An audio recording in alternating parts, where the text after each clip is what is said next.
Pesantren warga NU adalah bagian dari masyarakat. Ketika masyarakat ini terdampak, maka di dalamnya juga sekarang kalau ngomong beli tempe di pesantren itu, tempe goreng itu kayak ATM sekarang, tipis-tipis. Itu kan malah ini delenya mahal, gitu kan, mahal. Saya kemarin sowan ke Rakholil, Situbondo. Rakholil kan salah satu yang juga disebut untuk menjadi tuan rumah itu Pondok Pesantren Wali Songo. Beliau menyampaikan, saya siap, tapi dengan 2 syarat.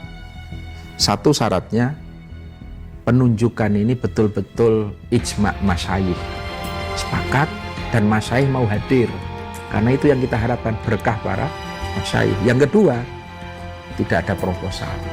Jenengan itu disebut-sebut sebagai salah satu dari banyak orang yang akan memimpin NU. Iya. Halo, assalamualaikum warahmatullahi wabarakatuh. Nahdlatul Ulama sebentar lagi akan punya hajat besar.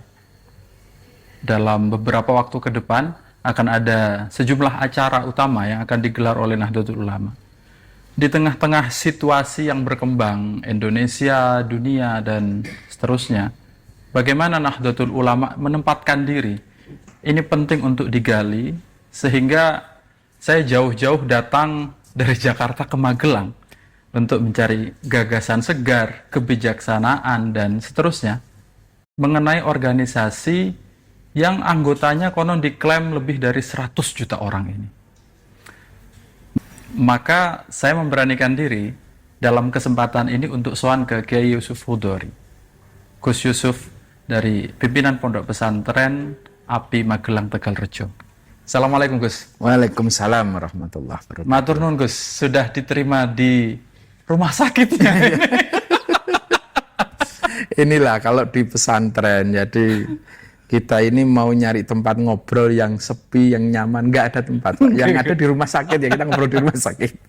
Tadi kita berkunjung di rumah sakit, wah ini susah ini aktivitas. Iya. Ini kebetulan kita kan malam, bentar lagi azan, ngaji. Kalau ditunggu selesai jam 10 malam nih. Iya.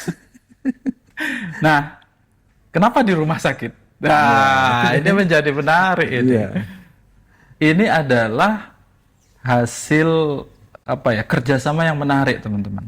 Ternyata Gus Yusuf berhasil membangun kerjasama dengan salah satu perusahaan atau rumah sakit terkenal, yang itu menunjukkan selama beberapa waktu ini bisa kok kita kerjasama dengan kalangan profesional, bisa dikatakan ya Gus ya. Nah, ini bisa dikatakan Gus. Ini ada di ruang farmasi. Di ruang farmasi. Ini rumah sakit apa ini Gus? Jadi ini rumah sakit NU Subhanul Waton.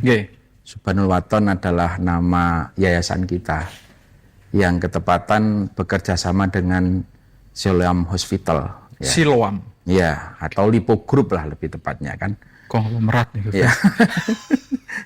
Jadi ini kan berawal dari keinginan dari keluarga besar pesantren Tegalrejo untuk memiliki satu layanan kesehatan untuk sekitar 15.000 santri. Dan itu ternyata gayung bersambut ketika kami ketemu dengan Siloam yang waktu itu difasilitasi oleh PBNU. Nah, dan dari situlah kita mencoba melakukan penjajakan dan kita mulai running, ya alhamdulillah ini sudah tahun ke-8. Dan nyatanya memang ya pesantren itu sebetulnya sangat siap untuk bekerja sama dengan teman-teman profesional. Artinya kita bisa mengikuti ritme mainan profesional itu gitu ya. Kita kan mengikuti Gus banyak pekerjaan-pekerjaan yang tidak berhasil ketika berhubungan dengan, dalam tanda kutip, profesionalitas. Apa yang membuat proyek ini berhasil? Bagian mana yang jenengan masuk, bagian mana yang jenengan biarkan berjalan sesuai dengan, katakan, mekanisme bisnis atau profesional? Yang pertama harus ada niatan kita mau belajar. Ini yang paling utama ya.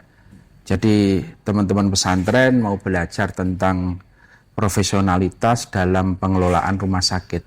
Kita mengakui bahwa kita orang baru di situ. Oke. Maka dalam beberapa hal seperti manajemen perusahaan, terus juga soal suplai obat, pemilihan SDM yang ada, ini harus standar semua. Kita ikut aturan. Jadi saya nggak pernah nitip, ini tolonglah dokter NU dimasukin, ini tolong perawat. Hal-hal seperti itu yang kita hindari. Dan semua standar di sini mulai dari kebersihannya, kedisiplinannya, ketepatan waktunya, itu memang sudah ada aturan main sendiri yang harus kita tepati. Nah, yang bisa kita masukkan di situ adalah kita ini punya pasar. Soal marketing, kita jagonya. Mereka ikut kita. Gimana cara kita masuk ke desa-desa? Bahasa marketingnya tentu berbeda dengan teman-teman silam yang di Jakarta, yang di Surabaya. Untuk masuk ke Magelang, serahkan ke kita dong kalau itu. Nah itu. Yang di situ kita bisa saling melengkapi. Saling melengkapi. Kita yang paham masyarakat, lebih lagi ini rumah sakit NU. Artinya pelayanannya juga harus ya mencerminkan agar masyarakat NU nyaman di rumah sakit kita. Sebagaimana ya masuk pelayanan di tiap bangsal, kita juga ada ayat doa-doa, terus juga ada Al-Quran di setiap meja, terus juga tiap pagi ada santri yang melakukan visit. Ada 2 orang santri senior yang kita tugasi untuk visit. Untuk melakukan pendampingan, baik kepada pasien maupun kepada keluarga pasien. Ya, sekedar memberikan penguat secara batin. Mendoakan, terus barangkali ada yang mau konsultasi.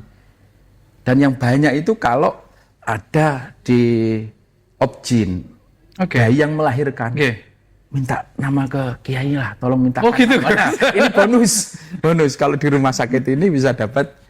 Ya, mintakan nama ke kiainya lah, besok ini bayinya. Itu salah satunya. Ini kelebihan-kelebihan yang dimiliki NU sebetulnya. Tak kirain Gus. Kalau harganya sekian, kalau tambahan add-on-nya minta nama ke kiai, nambah dikit. Belum nanti akekohnya. Dan di sini kan juga untuk teman-teman NU, baik pengurus ranting, pengurus MWC, kita juga ada semacam member lah dengan Kartanu. Dan ketika nanti BPJS mau naik kelas, ini gratis untuk teman-teman pengurus pejuang-pejuang NU. Jadi ada anu sendiri. Dan satu hal lagi yang tidak dimiliki oleh mereka adalah soal keyakinan. Ada ikatan emosional. Jadi orang-orang masuk ke rumah sakit ini bisa mendapatkan satu pelayanan yang memang berkualitas. Udah tahu kan standarnya. Yang kedua, bisa tambah dapat doa itu. Karena di belakang rumah sakit ini ada 10.000 santri. Ada 10.000 santri yang ikut mendoakan agar yang berobat di sini bisa segera mendapatkan kesehatan. Nah, ini yang sebetulnya nilai lebihnya. Betul. Nilai lebihnya. Maka menjadi pasar yang sangat loyal gitu. Karena teman-teman tadi begitu masuk, memang karena ini kerjasama dengan Siloam standarnya kelihatan. Bersih, rapi gitu. Kayak nggak masuk ke rumah sakit NU lah ya. Makanya saya agak rendahkan nadanya Gus. Karena di mana-mana biasanya gitu. Ngapunten. Tapi ini percontohan bagus, artinya bisa kerjasama. Dan sudah jalan selama 8 tahun. Memang salah satu kuncinya disebutin adalah kita nggak terlalu intervensi kepentingan NU dan sampai mengalahkan mekanisme SOP profesionalnya. Termasuk untuk nyari orangnya, penjalanan standarnya dan seterusnya. Ini menarik Gus, karena mengingat ini saya masuk ke tema sedikit-sedikit kenapa berkunjung ke sini. Karena salah satu dari 3 tantangan masyarakat NU yang saya perhatikan ini adalah pertama kesehatan memang. Yang kedua itu adalah pendidikan. Pendidikannya warga NU itu dalam sebuah survei disebut dia SD sampai SMP. di saat yang bersamaan orang-orang yang terafiliasi dengan Muhammadiyah itu SMA sampai kuliah. Ya. Dan kesejahteraannya juga begitu. Kesejahteraannya 1 sampai 2 juta rata-rata spending per bulannya. Di organisasi lain termasuk Muhammadiyah lebih tinggi. Bahkan kalau yang non-muslim itu lebih tinggi lagi. Nah, ada 3 tantangan ini, Gus. Jadi satu memang udah relevan sekali ketika kita memberikan fasilitas kesehatan. Tapi saya ingin bertanya, bagaimana Gus melihat tantangan 3 di saat yang bersamaan untuk NU ini yang sebesar? Ya. Memang disrupsi ini kan tidak bisa kita hindari ya. Perubahan zaman ini termasuk juga pesantren harus siap di situ. Artinya standar pendidikan masyarakat ini meningkat. Otomatis NU juga bagian dari masyarakat itu. Bahkan kita bisa dikatakan mayoritas. Kalau Anda ngurus pendidikan NU dengan benar, ini sudah 50% urusan bangsa ini juga sebenarnya bisa kita selesaikan gitu loh. Orang NU pinter-pinter, bangsa ini juga ikut pinter.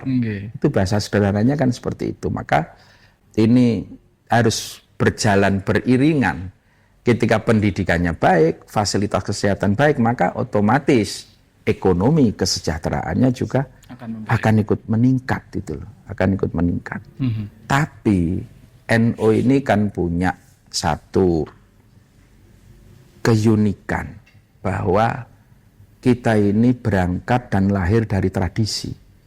Maksudnya, Gus? Maksudnya sebagaimana pesantren ini kan punya keunikan, punya kekhasan yang tidak boleh hilang. Meskipun terus ada pergeseran zaman. Tapi bukan berarti kita merawat tradisi, terus kita juga meninggalkan inovasi. Maka pesantren-pesantren hari ini saya rasa sudah banyak yang berkembang. Artinya penyesuaian tadi. Baik yang masih bertahan dengan sistem salafnya, ataupun yang sudah mengikuti dikombinasikan dengan sistem formal. Baik dari SD, SMP, SMA, sampai ke sekolah tinggi atau perguruan tinggi. Saya rasa banyak pesantren-pesantren kita yang memang sudah pada role seperti itu. Gitu. Nah di satu sisi memang sebetulnya ketika santri semakin banyak, di situ pasti akan ada perputaran ekonomi.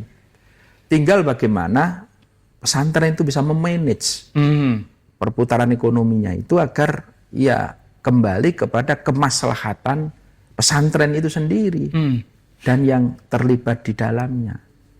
Ya mohon maaf, bukan hanya orang sering menganggap itu wah itu dieksploisir oleh pengasuhnya atau kiainya.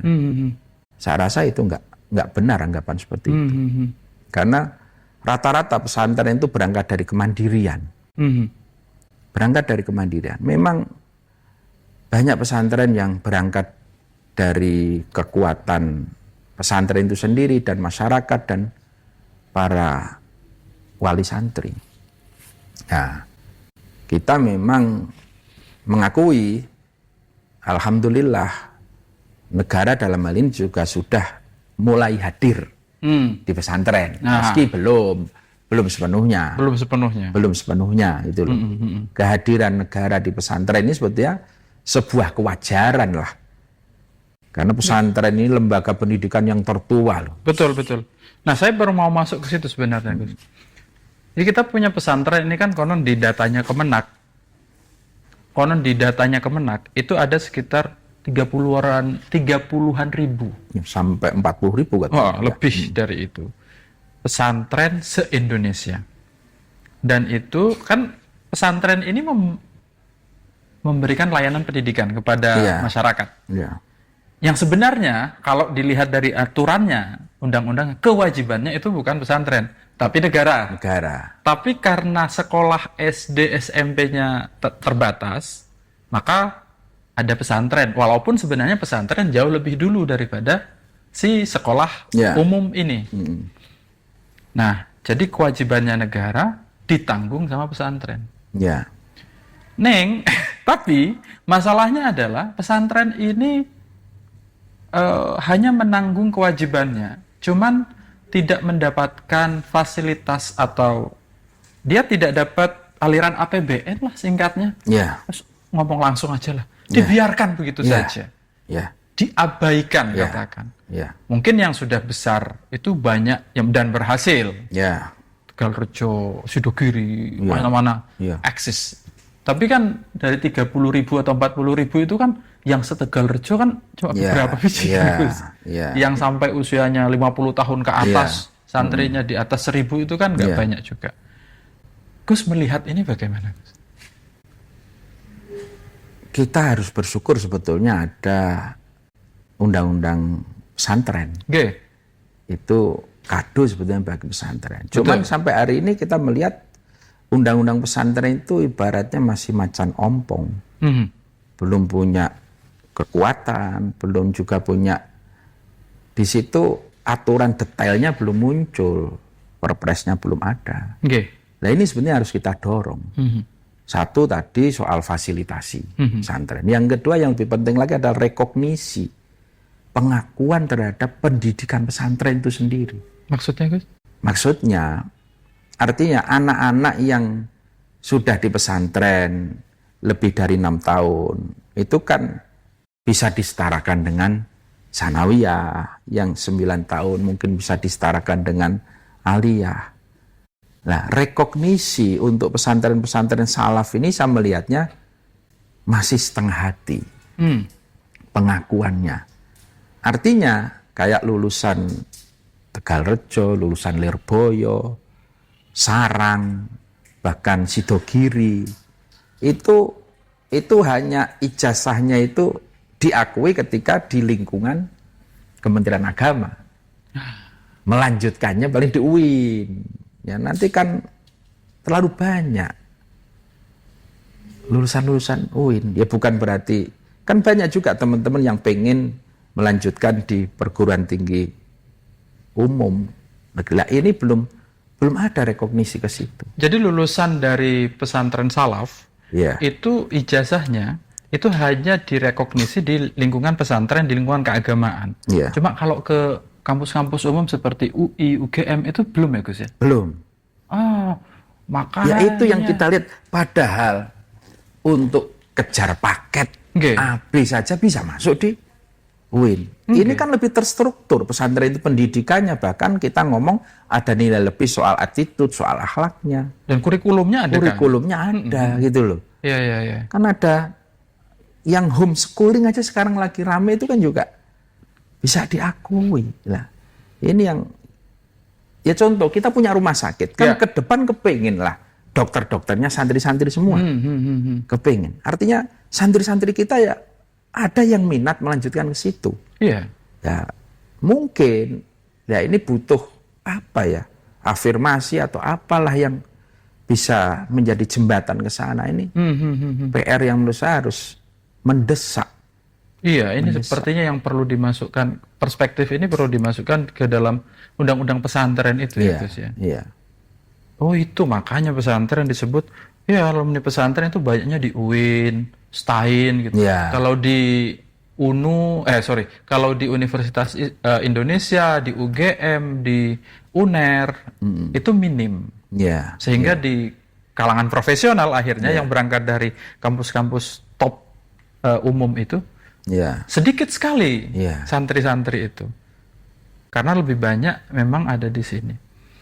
Lalu apa yang perlu didorong lagi, Gus, dari selain rekognisi itu untuk kalangan pesantren?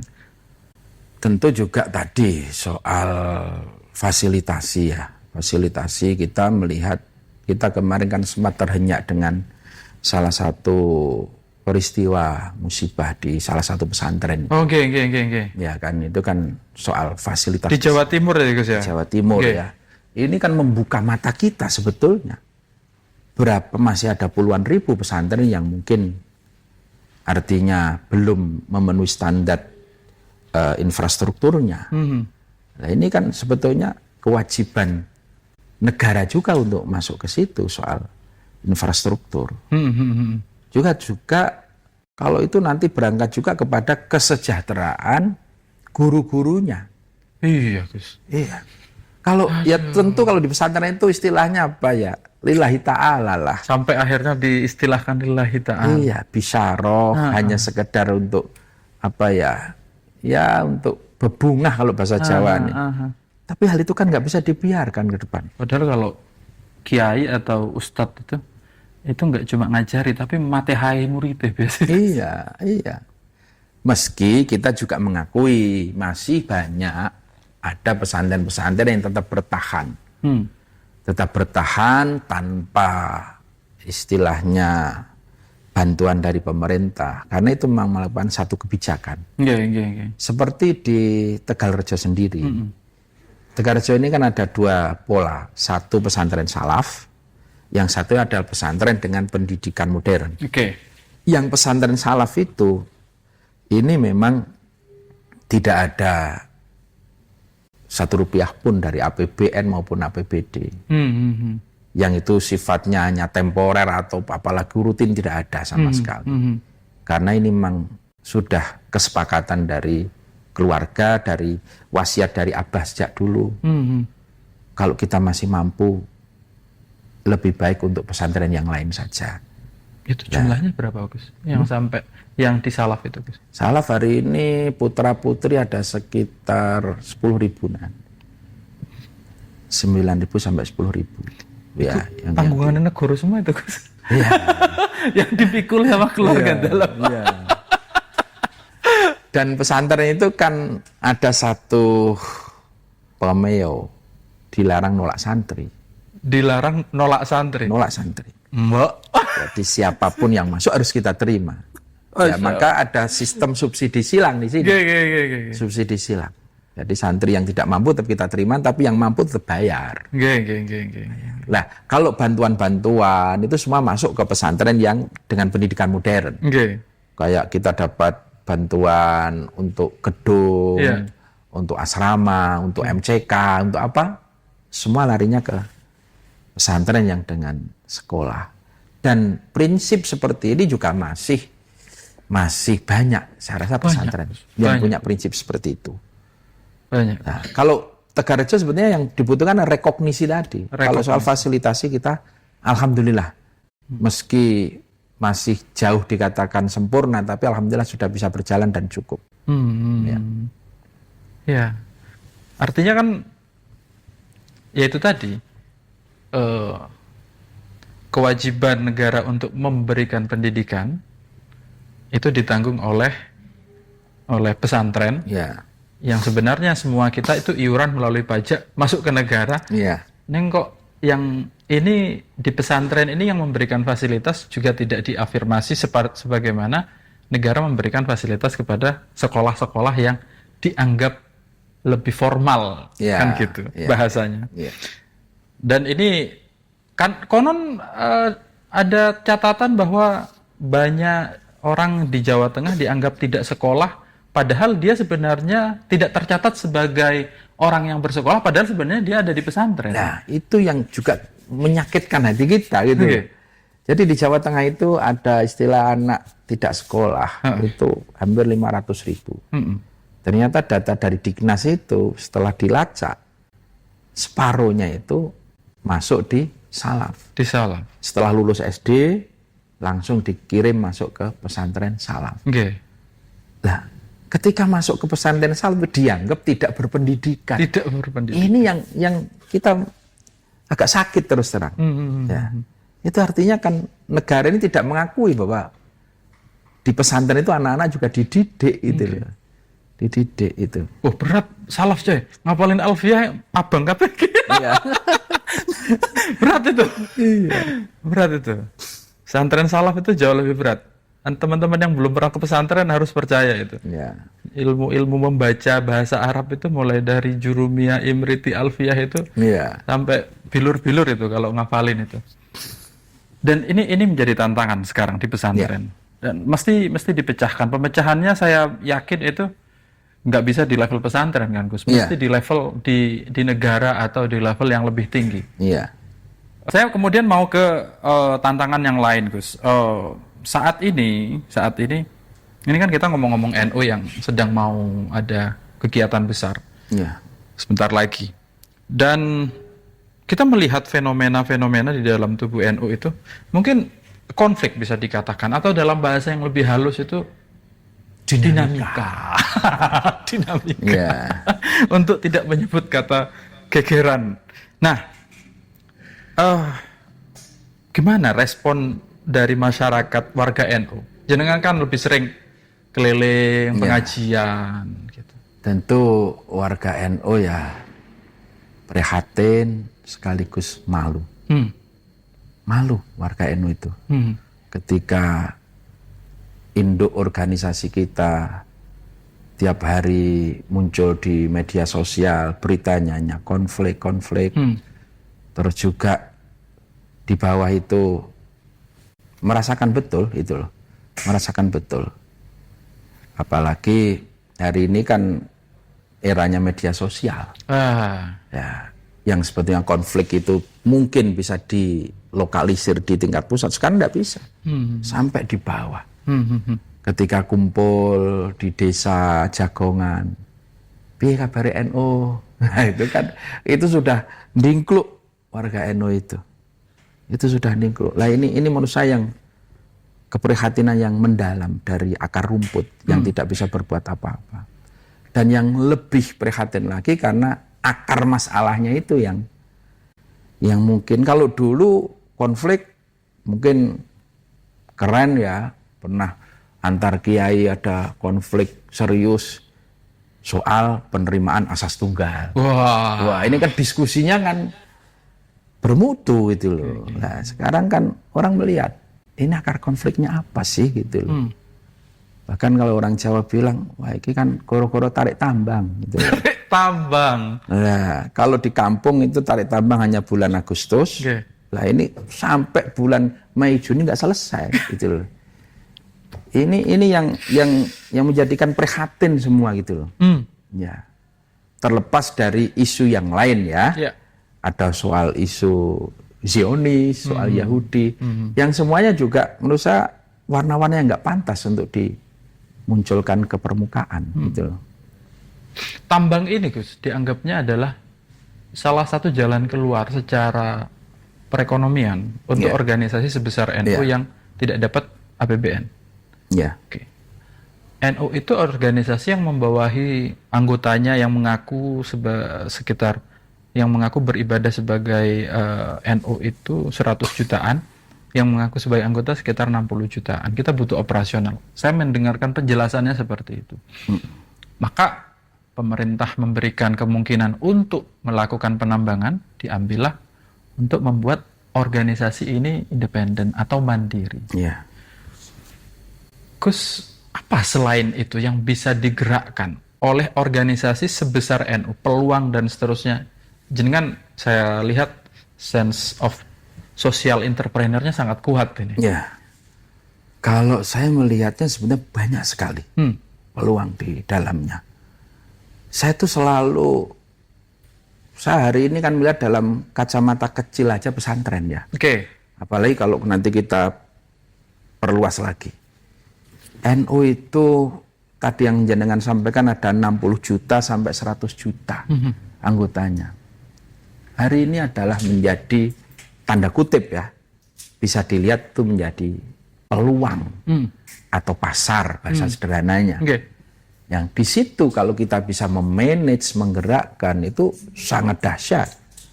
Kuncinya kan semua di situ, ketika orang semua boleh punya perusahaan, punya supply chain, tapi ketika dia nggak punya pasar, dia nggak bisa jalan. Dan yang punya pasar, dan NU itu tadi punya pasar militan sebetulnya. Contoh kecil aja, kalau kita baru, saya ngomong tidak pernah basa-basi karena sudah praktek. Contoh seperti sarung lah.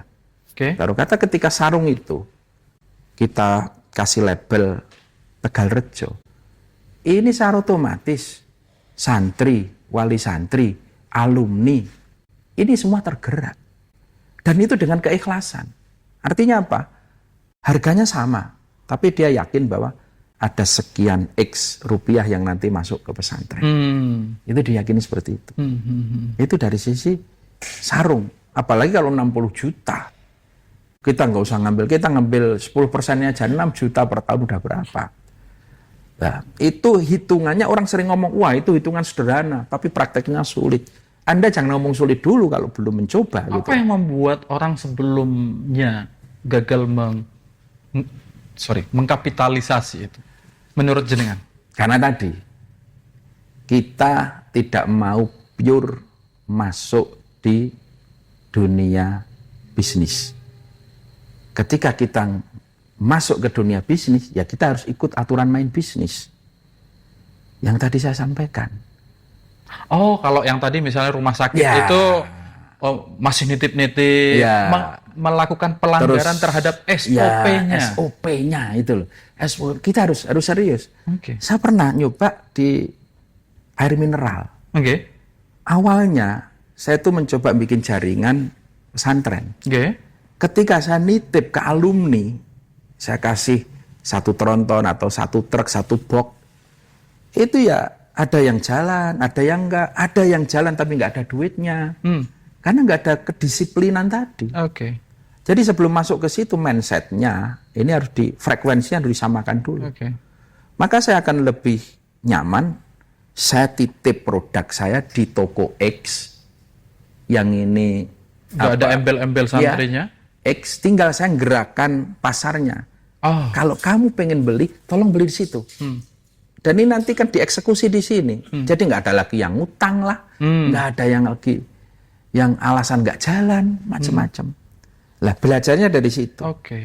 Artinya memang untuk menggerakkan sebegitu besar, kita tentu harus menggandeng tokoh-tokoh profesional, orang-orang yang expert. Dan saya rasa di NU sendiri pun juga sudah banyak Ya. yang expert. Tapi tolong dikasih keleluasaan mengelola dengan aturan main profesional. Itu loh.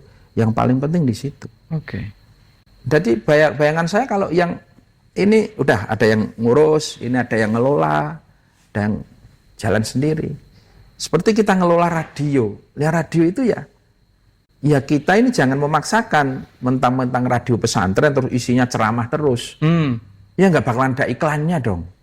Mentang-mentang radio pesantren isinya murotal terus. Nah, ini kadang-kadang di situ kita itu melihat dunia bisnis tapi melihatnya masih dengan dunia keagamaan. Yang itu kadang-kadang ada. Dianggap bertentangan. Ya.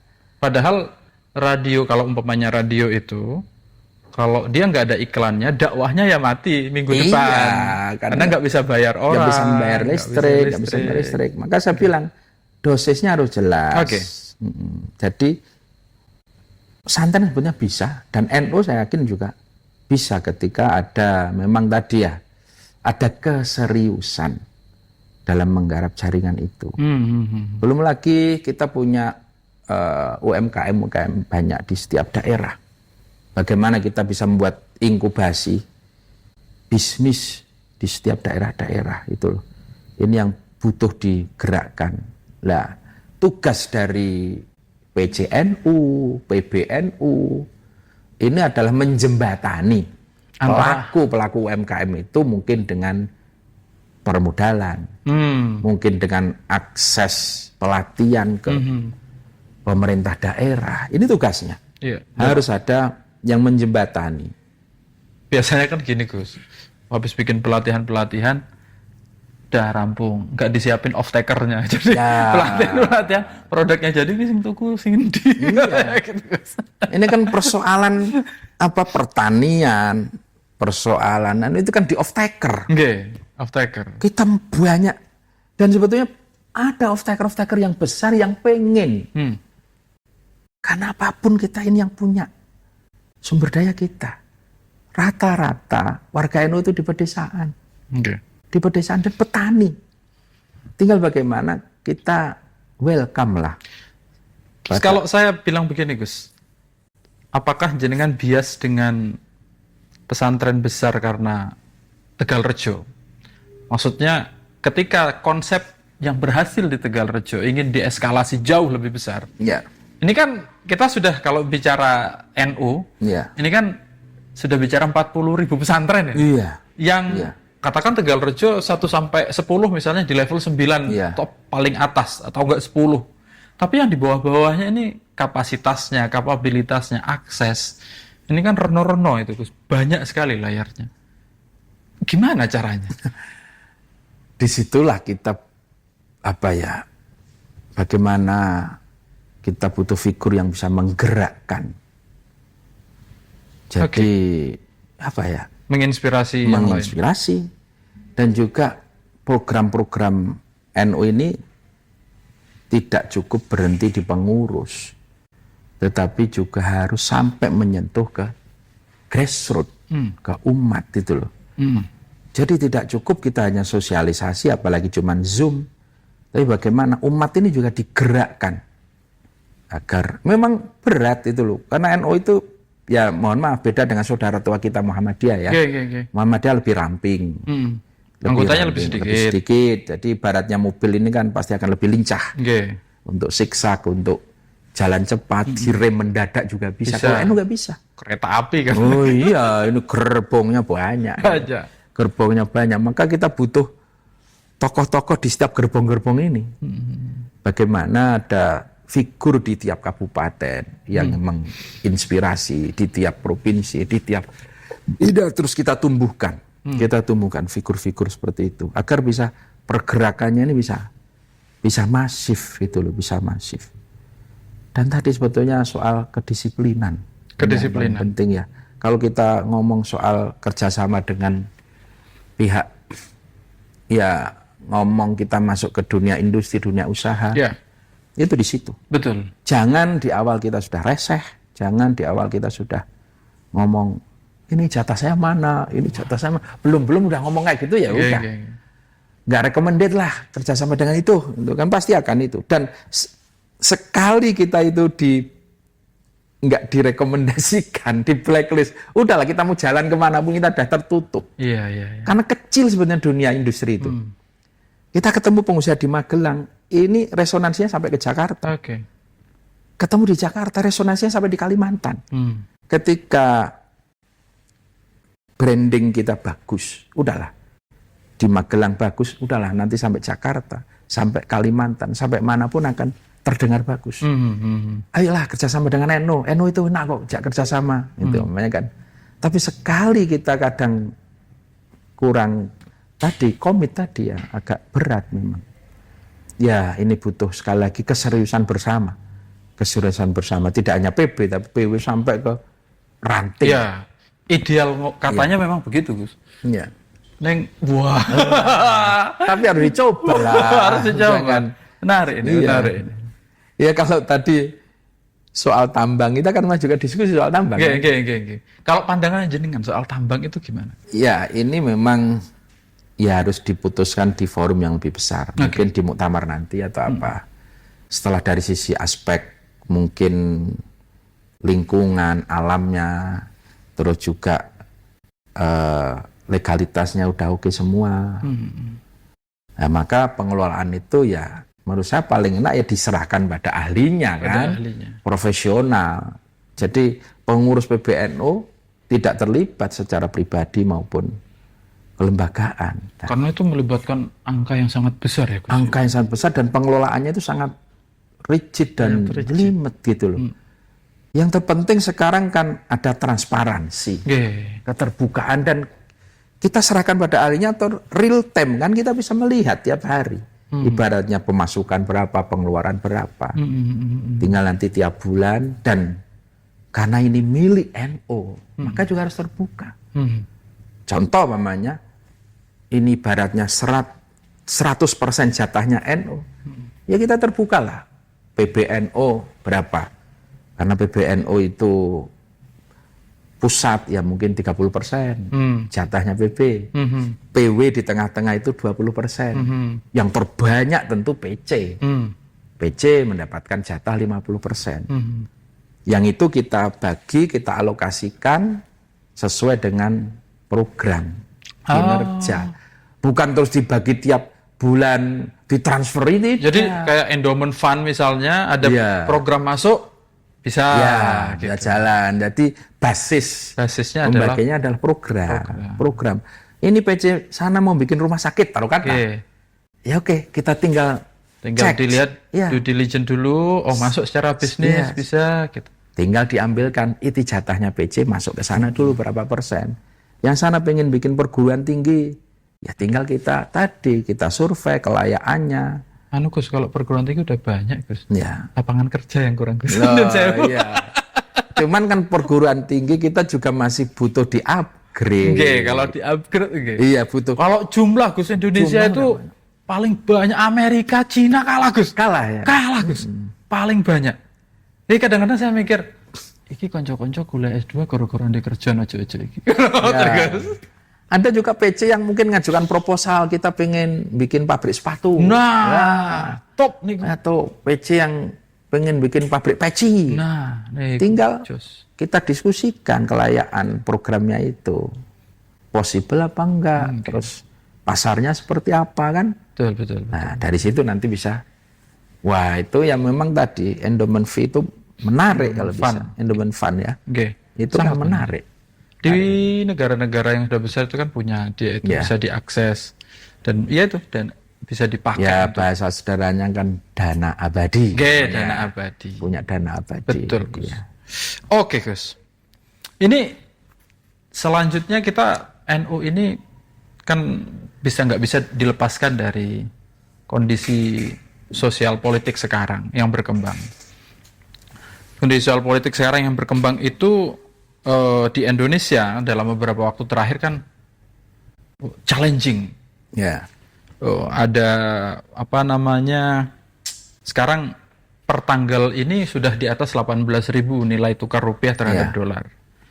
Lalu kemudian IHSG itu menurun. Ya. IHSG menurun itu sebenarnya dampaknya kan kalau misalnya harga sahamnya itu yang terdampak adalah yang berhubungan dengan pertanian kan lapangan kerja di sektor Iya. pertanian kan kurang kan gitu. Jadi dampaknya kan Iya. juga langsung juga. Rupiah juga berdampak langsung. Gimana kan kedelai yang dibikin buat tempe itu kan kita nggak Iya. produksi sendiri. Dan seterusnya. Ada relevansi nggak sih Gus kalau kondisi perekonomian Indonesia itu terhadap pesantren atau misalnya bagaimana jenengan melihat kondisi sekarang ini? Ya jelas lah. Pesantren, warga NU adalah bagian dari masyarakat. Ketika masyarakat ini terdampak, maka di dalamnya juga. Sekarang kalau ngomong beli tempe di pesantren itu, tempe goreng itu kayak ATM sekarang, tipis-tipis. Itu kan malam ini delenya mahal, itu kan, mahal. Dan juga wali santri itu banyak yang menengah ke bawah. Yang di situ adalah rata-rata petani. Nah, ketika sekarang pupuknya mahal, karena juga banyak dari impor semua kan, juga sementara tadi kedelai yang warung kecil-kecil juga berdampak. Ini juga akhirnya apa? Santri-santri juga kirimannya juga akan berdampak. Berdampak di situ. Semua akan terasa lah. Semua akan terasa. Di situ nanti juga soal pembangunan fasilitas. Kita sebetulnya pesantren ini sudah punya program. Tahun besok itu bikin aula dengan anggaran sekian M. Nah, tapi ketika hari ini harga-harga material besi naik, semua naik karena ikut dolar, maka ya harus direncanakan ulang lagi. Sementara santri nambah. Sementara santri nambah terus. Okay. Di pesantren itu antara supply dan demand-nya ini nggak pernah sinkron itu loh. Karena kita bangun setelah santrinya nambah, baru bangun, tidak pernah. Nah, ini dampaknya panjang gitu loh. Dampaknya panjang di situ. Ya. Jadi tetap berdampak ya Gus ya. Tetap berdampak. Ya meskipun santri nggak pernah lihat uang dolar, tapi juga dampaknya pasti akan terasa. Siap. Ya. Gus, kalau monggo ngunjurin Gus ini Gus. Kita minum dulu Gus.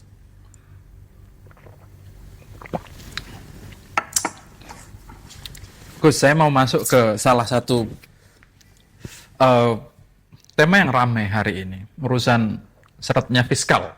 Ya. Fiskal di Indonesia, uangnya negara itu makin tipis. Ya.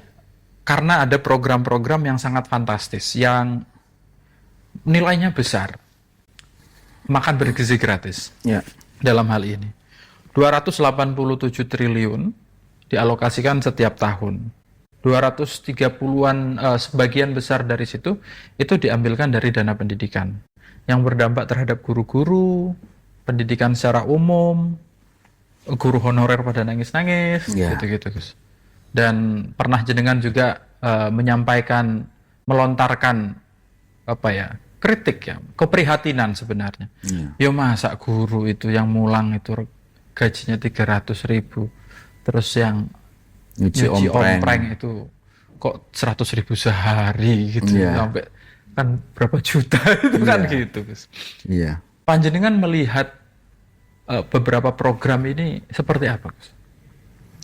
Program itu sebetulnya bagus kalau tepat sasaran. Artinya juga sesuai dengan kemampuan negara juga kan. Kalau dalam situasi seperti ini, ya saya berharap memang ada evaluasi yang signifikan. Kalau kemarin terbukti kan, kepala BGN-nya juga ternyata bermasalah. Ternyata. Tingkat kebocorannya ngeri kan. Waduh. Parah itu loh. Tingkat kebocorannya parah. Maka ya sesuai, kalau nggak salah ya, niat awal dulu kan itu untuk pencegahan stunting kalau nggak salah. Betul. Iya. Waktu kampanye itu dulu. Iya, pencegahan stunting. Sebetulnya kalau kembali kepada niatan awal, tidak melebar-lebar, sangat bagus. Tapi stunting itu kan justru stressingnya kepada ibu hamil dan juga bayi yang 1000 hari pertama kan. Betul. Bukan anak-anak SMA. Bukan anak-anak SMK gitu loh. Nah, kalau ke situ saya rasa ini akan menjadi program yang sangat baik. Atau kalau kita melebar lagi kepada daerah-daerah dengan kemiskinan ekstrim. Data di BPJS banyak, BPS kan. Betul. Ini daerah mana yang harus kita stressing, kita intervensi dengan gizi? Tidak semua yang di kota-kota dapat. Yang justru mereka itu sebetulnya tiap hari, mohon maaf, dapat gizi yang lebih dari sekedar 10.000 yang menjadi anggarannya itu. Nah, ini akan lebih manfaat, dan dana yang lainnya bisa dimanfaatkan untuk tadi guru-guru yang menjerit, terus juga untuk fasilitas pendidikan. Masih banyak sekolah-sekolah di daerah-daerah, di desa-desa yang butuh perhatian, madrasah banyak sebetulnya. Nah, tapi sekali lagi kita berharap itu ada evaluasi lah, ada evaluasi. Program tetap jalan, monggo, tapi evaluasinya yang harus lebih frontal. Ini situasi sudah mendesak gitu loh. Betul. Sudah mendesak evaluasinya. Nah, setelah pergantian juga pembangunan dapur baru kan dihentikan itu. Ya. Itu satu sisi bagus lah. Satu sisi bagus, tapi ya masih kurang lah. Dalam situasi darurat seperti ini. Memang kurang. Masih kurang lah. Ya, masih kurang. Karena berdampaknya kemana-mana ya Gus ya. Berdampak kemana-mana. Lalu juga kayak kan ada juga program-program yang dananya besar sebenarnya, seperti subsidi buat misalnya LPG, subsidi LPG melon itu loh Gus, Pertalite, PKH dan seterusnya, itu yang dianggapnya itu ada banyak ilmuwan, peneliti yang menganggap 30% itu salah sasaran katanya. Bocor, salah sasaran. Kayak misalnya kan tidak ada larangan, misalnya panjenengan tumbas LPG 3 kilo itu kan nggak ada larangan, Gus. Beli Pertalite kan nggak ada larangan, paling mobilnya, kalau mobilnya sudah cc-nya besar paling dilarang. Tapi kalau Malaysia kan sudah bisa itu. Perlu refocusing sepertinya, Gus. Refocusing, memang harusnya lebih kepada personalnya, bukan kan. Tadi yang jangan sampaikan, saya juga sempat melihat di Malaysia itu kan pakai kartu. Jadi di sini ini KTP ini kan juga belum integrate kan. Iya, belum maksimal. Bahkan masih butuh difotokopi untuk digunakan lagi kan. Padahal sudah ada E-nya gitu. Sudah ada E-nya itu. Nah, kita berharap ke depan Kartanu Nah, kita kan punya Sisnu kan ya. Punya Sisnu. Di Jawa Tengah ada Ya, Sisnu. Sisnu. Itu sebetulnya itu juga merupakan pendataan yang konkret dari warga NU. Kita jujur soal stunting itu banyak di basis NU yang membutuhkan intervensi betul. Soal stunting itu di basis NU, baik di Jawa apalagi di Madura kan juga saya mendengar kan masih butuh. Nah, itu sebetulnya NU bisa berperan di situ. Kita punya data. Kita punya Sisnu namanya, yang nanti kita kerjasamakan dengan negara, dengan pemerintah dalam hal ini. Terus juga nanti Kartanu itu ya berharap akan lebih banyak manfaatnya sebagai pendataan, sebagai mungkin nanti bisa beli bensin kan namanya dijatah kita subsidinya per bulan 200 liter, gitu lah, 200 liter. Kita kan nggak bisa beli lagi kalau sudah habis meskipun itu hanya dipakai 3 hari taruh kata, dipakai 3 hari. Itu nanti akan lebih terukur kalau per orang 200 liter, 100 liter akan lebih terukur. Jadi jangan sampai orang yang membutuhkan itu tidak mendapatkan, tapi justru yang tidak butuh memanfaatkan. Ini yang terjadi hari ini seperti itu. Ini solar subsidi nggak naik mamanya. Tapi antrinya 1 hari. Antrinya 1 hari. Sampai mawon lah, ya para sopir-sopir truk seberapa kan juga ya kita dapat solarnya tapi nggak bisa kerja sehari karena antrinya itu gitu loh. Nah, itu juga menurut saya problem yang soal tadi, tepat sasaran tadi. Tepat sasaran ini mungkin perlu perlu ditata lebih serius. Betul. Ya. Oke Gus, kita sudah diskusi soal pesantren, warga NU, pendidikan, sedikit banyak menyinggung soal negara. Artinya warga NU, organisasi Nahdlatul Ulama mengalami tantangan sedemikian rupa di tengah-tengah gejolak ekonomi, pemerintahan. Kita belum lagi diskusi soal demokrasi misalnya di Indonesia yang dianggapnya sedikit banyak menurun kualitasnya. NU ini dianggap sebagai salah satu kelompok civil society yang paling berpengaruh di Indonesia. Gus Dur dulu membuktikan, terus generasi-generasi sebelumnya membuktikan. Kira-kira Gus, di tengah-tengah kondisi saat ini, seperti sekarang ini, ada kasus seperti misalnya Andri Yunus saya sebut. Bagaimana NU mesti berhubungan dengan pemerintah?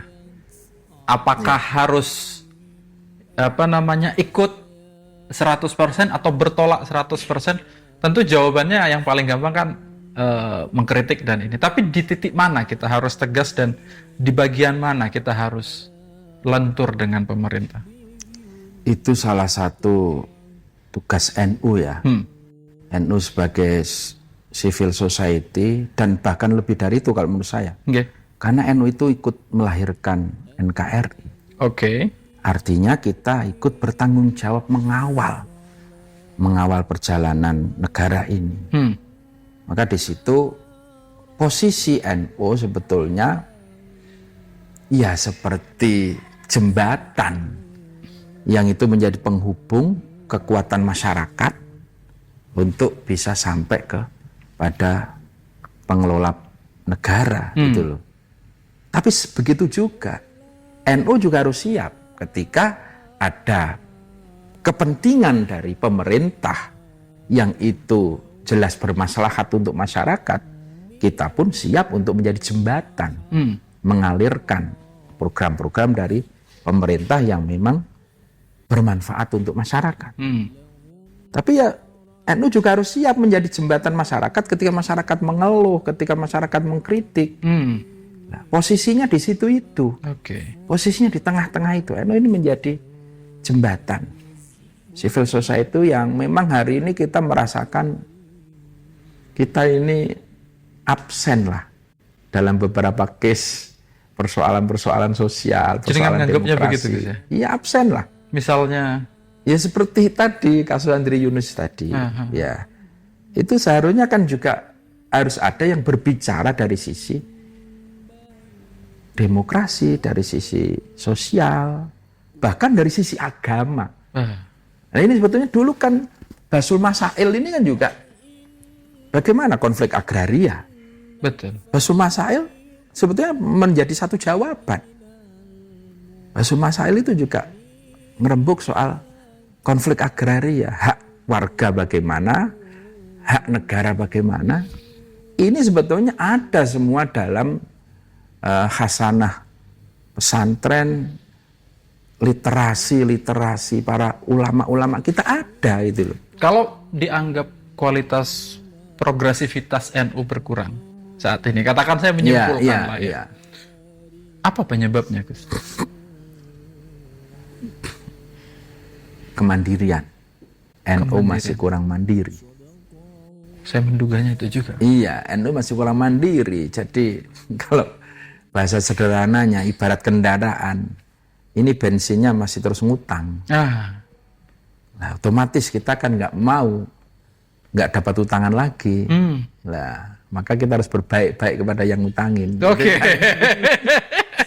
Tapi kan beda nanti kalau kendaraan ini kita sudah settle tadi, kita kemandirian di bidang ekonomi, kemandirian di bidang pendidikan. Juga bicara kemandirian NU yang paling banyak dibicarakan itu satu, misalnya adalah ada koin NU. Ya. Dulu itu ada semangat iuran. Saya membaca beberapa literatur. Dulu kalau mau muktamar ada yang bawa kelapa lah, ada yang sapi, ada yang apa gitu disumbangkan. Pertama, bagaimana kira-kira gambaran Renstra kalau misalnya untuk membuat NU sejahtera lagi? Karena satu kegiatan besar saja itu sampai butuhnya miliaran. Munaskon muktamar misalnya gitu. Sementara kita mau dari mana sih duitnya gitu ya? Sebetulnya masih sangat-sangat mungkin untuk digerakkan tadi. Rasa memiliki di NU itu masih tinggi, dan keinginan untuk mendapatkan berkah dari Jamiah ini juga masih tinggi. Artinya apa? Kita melihat contoh di Jawa Tengah aja ya, koin NU. Ini di beberapa daerah per bulannya bisa 1 miliar lebih. Magelang konon salah satu yang paling berhasil ya. Magelang rata-rata 1 miliar lah. Kadang apa-apa sih 950, kadang 1 miliar 200. Magelang, terus di Cilacap, di Sragen. Ini masih sangat potensial. Itu gambaran aja lah. Ketika satu daerah aja tiap bulan untuk menyisihkan 1.000 di kotak, itu masih bisa. Saya rasa digerakkan, mamanya kita bikin semacam i'anah atau bahasa sahriyah, iuran bulanan. Tinggal kita pilih mau yang 5.000 monggo, mau yang 10.000 monggo, atau yang 100.000 per bulan pun saya rasa masih sangat mungkin. Tinggal tadi pengelolanya, bagaimana bisa memberikan trust, kepercayaan bahwa ini dikelola dengan benar dan ditasarufkan dengan benar, dengan transparansi tadi. Itu masih sangat, menurut saya itu salah satu alternatif ya. Saya dulu ikut menginisiasi Lazisnu di Jawa Tengah. Ketika awal-awal belum ada Lazisnu, itu saya melihat dengan teman-teman betapa potensi zakat, infak, sedekah di Jawa Tengah ini tinggi. Tapi masih masuk ke ruang sebelah terus. Kenapa NU tidak bikin gitu loh? Maka kita waktu itu bertiga atau berempat, kita menginisiasi Lazisnu. Tentu kalau di NU itu sapa sing usul ya kudu nglakoni, ya maka kita tanggung jawab 4 orang itu. Tiap bulan kita ada untuk admin, untuk staf 4 orang itu per bulan 2 juta kan di Semarang. Itu 1 tahun hampir 2 tahun kita istilahnya membackup itu sampai bisa jalan sendiri. Dan hasilnya luar biasa.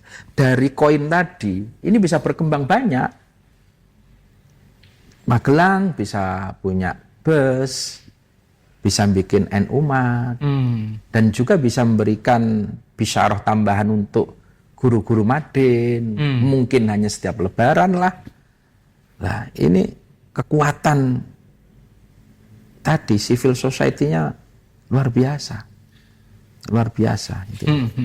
Itu masih bisa lah. Masih bisa ya Gus ya. Saya masih sangat optimis. Bahkan saya kemarin sowan ke Rakholil, Situbondo. Rakholil kan salah satu yang juga disebut untuk menjadi tuan rumah itu Pondok Pesantren Wali Songo. Beliau menyampaikan, saya siap, tapi dengan 2 syarat. Satu syaratnya, penunjukan ini betul-betul ijma' masyayikh. Sepakat dan masyayikh mau hadir. Karena itu yang kita harapkan, berkah para masyayikh. Yang kedua, tidak ada proposal. Jangan ada proposal baik ke pihak swasta atau ke pemerintah. Kita mampu. Beliau dengan sangat yakin. Muktamar Di Situbondo. Nanti keluarga, alumni, wali santri, dan muhibin siap. Mau berapa hari nginep di sini? 5 hari, kita jamin semua. Untuk penginapan, untuk apa. Dan memang saya melihat kalau kekuatan Situbondo ya memang semua paham lah. Sampai di Madura, sampai di Kalimantan, sampai bahkan di luar negeri pun ketika kiai itu memanggil, maka semua akan datang. Maka semua akan datang. Itu salah satu gambaran Situbondo. Dan pesantren lain saya rasa juga bisa meski tidak sekuat Situbondo. Artinya kalau setiap PC mamanya datang dengan biaya sendiri, dengan masih mampu. Masih mampu. Iya, saya teringat pertanyaannya Mbah Ubaidillah Sodako. Emangnya muktamar sing larang ki opo nih asline? Kalau tuan rumah nyediain tempat, ya wis iuran, nggo tuku mangan. Iya. Sing larang ki opo nih? Ya iya, pertanyaannya kan itu kan. Suarane Mbak. Udah nyeletuk begitu Gus. Ya nek ngoten nggih. Niku kan mboten syaratnya muktamar. Dan itu yang sebetulnya dirindukan. Dulu itu setiap muktamar itu kan tidak hanya pengurus PC-nya, tapi warganya juga pengen datang. Kenapa? Di forum muktamar itu akan berkumpul kiai-kiai sepuh se-Indonesia. Ini kan momentum yang mahal bagi warga NU. Untuk bisa ketemu, hanya mengamini doanya, atau syukur bisa salaman. Kulaan salaman nang kiai ya. Nek sekarang tambah lagi bisa selfie. Itu kan. Jenengan dulu mengikuti muktamar pertama di mana? Saya ikut muktamar pertama itu di Makassar. Ya, saya ikut di Makassar, terus ya baru di Jombang, terus kemarin di Lampung, di Solo waktu itu juga sudah mengikuti pas yang di Solo. Saya ingat betul ketika Gus Yus kecelakaan waktu itu. Dari Jember itu kan pas muktamar di Solo ya. Di Solo. Cuman waktu itu hanya sebagai penggembira, tapi kalau saya melihat langsung itu ya memori pertama itu kan yang paling seru soal muktamar. Ikut rame-rame di luar gitu. Itu kan. kalau ada siapa itu? Oh, Balim. Itu Gus Dur. Tuh pada sungkem ke Gus Dur. Ya, itu kan kita nunggu itu loh. Memori yang luar biasa. Yang diharapkan. Nah, itu sebetulnya yang muktamar yang membahagiakan lah kira-kira yang diharapkan ke depan itu. Kalau Gus Muafik kemarin saya wawancara bilang, ya muktamar ini memang pestanya warga. Gitu. Tempatnya yang luas, wong dodolan, teko nggawa anake mengenalkan iki lho nak NU. Nah, gitu katanya. Kilo Kiai Nawak dhewe. Katanya kan gitu. Seperti itu kan. Terakhir Gus ini Gus. Iya. Jenengan itu disebut-sebut sebagai salah satu dari banyak orang yang akan memimpin NU yang dibicarakan oleh orang luas itu. Leres Gus? Iya, ketika memang ya kembali lagi soal dinamika tadi. Kembali lagi soal dinamika tadi. Nah, dari situlah saya mendapatkan dawuh dari para kiai dan dimunculkan oleh teman-teman PCNU di Jawa Tengah. Karena berharap ya muktamar besok ini muncul yang fresh lah, yang segar, yang bebas konflik kira-kira seperti itu. Jadi muktamarnya ini betul-betul muktamar yang solutif.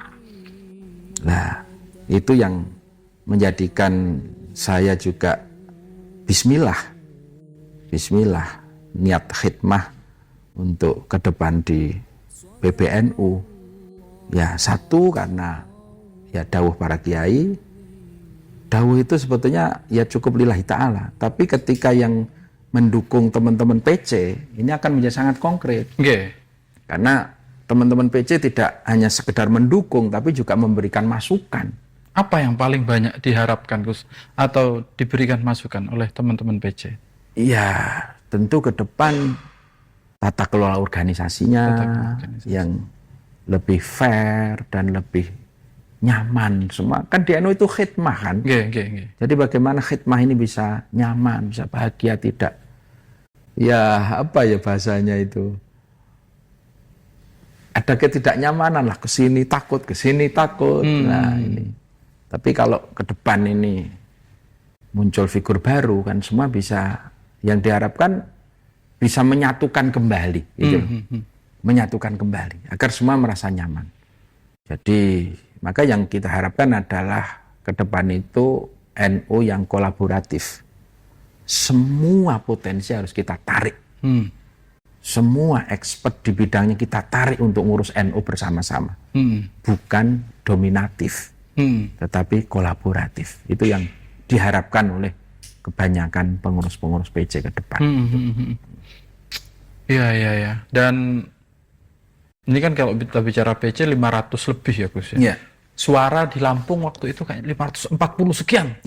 Banyak sekali, termasuk yang PCI yang luar negeri itu. Dan memang ada banyak sekali harapan. Dan teman-teman dari PCI juga tipikalnya sangat berbeda karena mereka kuliah di kampus-kampus ternama gitu. Mungkin punya aspirasi yang berbeda. Luar Jawa gitu, Gus, ada masukan khusus? Luar Jawa itu ya kepengen ada pendampingan lah, agar tidak Jawa sentris. Artinya PC dan PW luar Jawa itu harus ada pendampingan khusus, terutama dalam khidmat sosialnya, pelayanan keumatannya, seperti tadi soal pendidikan, soal kesehatannya, dan tentu soal ekonomi. Ini harus ada pendampingan. Ini yang dibutuhkan. PCI sendiri pun, saya bulan yang lalu sempat diskusi dengan teman-teman di UK, PCI UK juga PCI. Waktu jenengan nonton Manchester United itu. Itu kan dapat bonusnya lah. Nah itu dengan PCI UK, dengan teman-teman PCI Belanda, Jerman, itu mereka juga sangat berharap ke depan PBNU ini bisa memfasilitasi teman-teman. Jadi banyak kader-kader NU di luar yang luar biasa. Tapi ketika mau balik ke Indonesia, ini mau apa? Masih bingung gitu loh. Ya mohon maaf, negara pun belum bisa menghargai. Betul. Belum bisa menghargai teman-teman yang punya prestasi, kuliah di perguruan tinggi ternama, dengan terus teman-teman yang sudah jadi, apalagi sudah jadi dosen di sana, netap di sana, itu dia ngomong apapun saya itu pengen pulang, Gus. Tapi lah itu saya di sini, anak-anak sudah dapat jaminan pendidikan lebih layak, jaminan kesehatannya lebih terjamin. Kalau saya pulang kira-kira ada yang menjembatani enggak? Kita enggak punya ordal. Kembali ke situ. Ini jeritan teman-teman kita yang di luar negeri. Lah ini tapi juga sepertinya kan, Gus, kalau misalnya punya keleluasaan yang lebih di PBNU kan, yang kayak gini ini rumah sakit kan bisa di copy paste ya dengan segala tantangannya itu ya. Insya Allah bisa lah. Bisa karena ke depan saya rasa ini bukan persoalan NU dan tidak, ini persoalan kebutuhan masyarakat. Masyarakat. Gak bisa ditolak, harus lahir di tiap daerah rumah sakit yang berkualitas agar akses kesehatan masyarakat semakin dekat. Nah, disitulah nanti ada kompetisi ya menariknya karena ini sudah berhasil gitu. Ya, dan NU punya pasar. Oke. Kita megang itunya. Itu yang bikin kita kuat di situ. Tadi kan sudah dikolaborasikan dengan santri senior. Ya. Santri senior sudah visit. Tinggal kan ada asosiasi tukang pijet NU atau apa? Ya, ya. Itu kan dengan doa. Ya. Kita nggak menafikan teman-teman yang ahli doa, tetap kita libatkan. Maka di sini kan setiap pagi juga ada yang visit, tidak hanya dokter yang visit, tapi santri senior yang doa itu juga visit. Ahli Di luar juga sama gitu loh. Yang ahli puasa. Iya, tetap semua harus kita rangkul. Kita rawat tradisi dan kita terus berinovasi kan. Merawat tradisi dan berinovasi. Iya. Menarik itu. Iya. Oke, kayaknya semuanya sudah kita bicarakan ini, Gus. Iya. Tinggal ke depannya ini kan akan berjalan. Nah, sebentar lagi sepertinya kalau nggak salah kan tanggal 20 atau 21 Juni akan ada Munas Konbes. Iya. Iya. Dan selanjutnya akan diputuskan muktamar. Iya. Apa harapannya nanti, Gus? Ya, tadi harapannya muktamar itu menjadi muktamar yang bermartabat. Oke. Dan muktamar yang solutif, artinya mengakhiri dinamika-dinamika ini. Jangan konflik ini menjadi satu kebiasaan itu loh. Dulu zaman Gus Dur juga konflik dengan Rois Am. Dulu dengan ini. Maka ke depan pengurus NU kalau 5 tahun kita kok belum konflik ya. Ini kalau belum konflik bukan NU namanya. Aduh, bahaya kalau konflik itu dianggap kebiasaan itu loh. Betul. Bahaya konflik itu dianggap kebiasaan itu loh. Dan mungkin saya tambahkan lagi satu hal yang harus kita seriusi ke depan adalah untuk kita memberikan porsi dan uang cukup untuk teman-teman Gen Z, milenial di NU. Ini kan belum dapat perhatian khusus. Betul, Gus. Masa depan itu, Gus. Iya, kalau kita nggak menemani teman-teman Gen Z, ya kita nanti akan menjadi fosil. Ditinggal oleh teman-teman ini. Leres.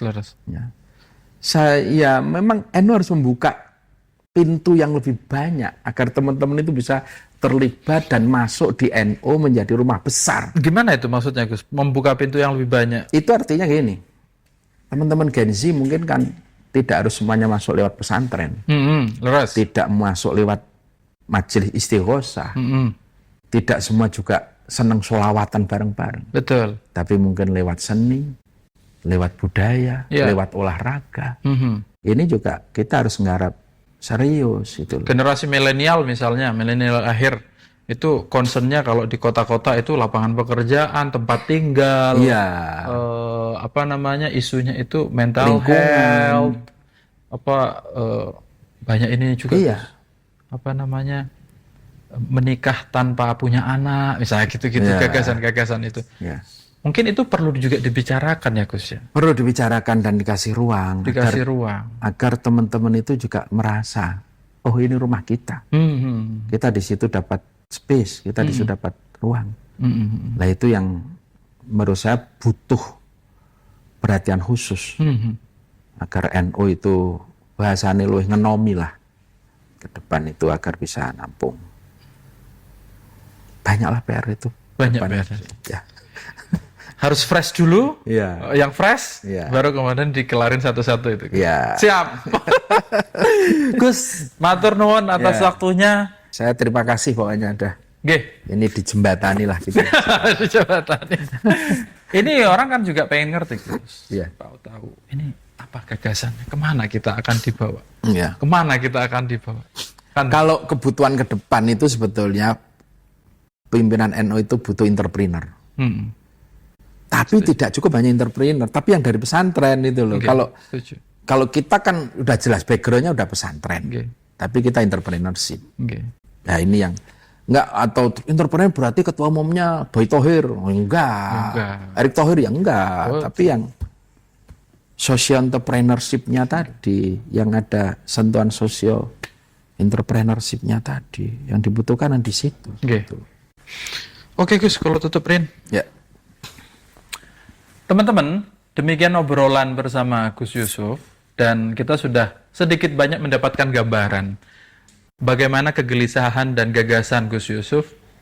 Dan ini relevan dengan apa yang kita alami saat ini soal tata kelola dalam organisasi, dinamika yang terjadi di dalam organisasi Nahdlatul Ulama, dan situasi yang berkembang termasuk kondisi sosial politik di Indonesia. Dan sedikit banyak beliau juga sudah berkomunikasi atau diskusi banyak dengan warga atau para pengurus PCNU yang lain dan menemukan titik kesamaan. Tinggal Anda melihat relevan tidak atau apa yang perlu ditambahin dengan gagasan-gagasan yang sudah disampaikan tadi. Kita ketemu di episode mendatang dengan konten yang berbeda. Assalamualaikum warahmatullahi wabarakatuh.